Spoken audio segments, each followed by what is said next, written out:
আসসালামু আলাইকুম। কৃষক সেবা ইউটিউব চ্যানেলের আরও একটা ভিডিওতে আপনাদের সবাইকে স্বাগতম। আমার এই চ্যানেলের আজকের এই ছোট্ট ভিডিওটা আলোচনার বিষয় হলো বোরন স্প্রে করবেন কিভাবে, কোন সময় স্প্রে করলে আপনাদের ফলন ভালো হবে। তার আগে বলবো, যারা আমার এই চ্যানেলটা দেখছেন তারা আমার চ্যানেলটা সাবস্ক্রাইব করবেন, সাবস্ক্রাইব করে চ্যানেলের পাশে থাকবেন।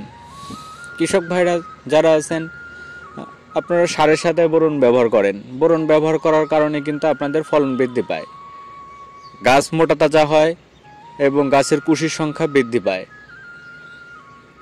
বোরন ব্যবহার করার আরও যে একটা নিয়ম রয়েছে, সেটা হলো স্প্রে করতে হয় বোরন। আপনারা অনুখাদ্য হিসাবে বোরন স্প্রে করবেন। আর এই বোরন স্প্রে করলে আপনাদের ধানের চিটা হওয়ার পরিমাণটা কমে যায়। অনেক ভাই ধান চাষ করেন কিন্তু ধানের চিটার পরিমাণ বেশি হয়। এই ধানের চিটার পরিমাণ কমানোর জন্য কিন্তু আপনারা বোরন ব্যবহার করবেন। এই বোরন আপনারা দুইভাবে ব্যবহার করতে পারেন।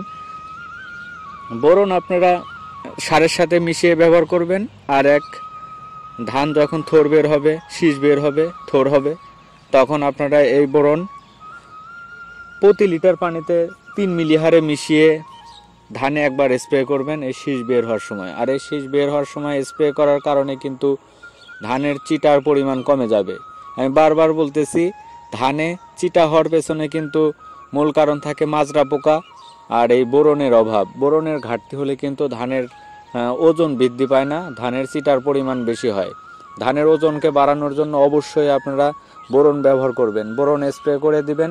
তাহলে দেখবেন যে আপনাদের ধানের চিটার পরিমাণ কমে যাবে এবং এর সাথে ধানের যে পরিপূর্ণতা মানে পরিপক্কতা, পুষ্টতা, সেটা কিন্তু ফিরে আসবে। ধানের মধ্যে আপনারা এক ধরনের ওজন দেখতে পাবেন, ধানের ফলন আপনাদের এমনিতেই বেড়ে যাবে।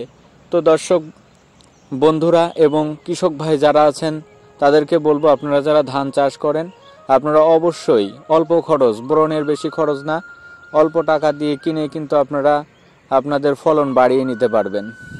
তাই আপনাদেরকে বলবো আপনারা বোরন ব্যবহার করবেন। আমার এই ছোট্ট ভিডিওটা যদি আপনাদের কাছে উপকারী মনে হয় তাহলে অবশ্যই চ্যানেলটা সাবস্ক্রাইব করবেন এবং চ্যানেলটা শেয়ার করবেন, ভিডিওটা শেয়ার করবেন এবং আমার এই চ্যানেলের পাশেই থাকবেন, আমাকে সহযোগিতা করবেন। আজকে এই পর্যন্তই। পরবর্তী ভিডিও নিয়ে আবারও হাজির হব আপনাদের সামনে। আসসালামু আলাইকুম।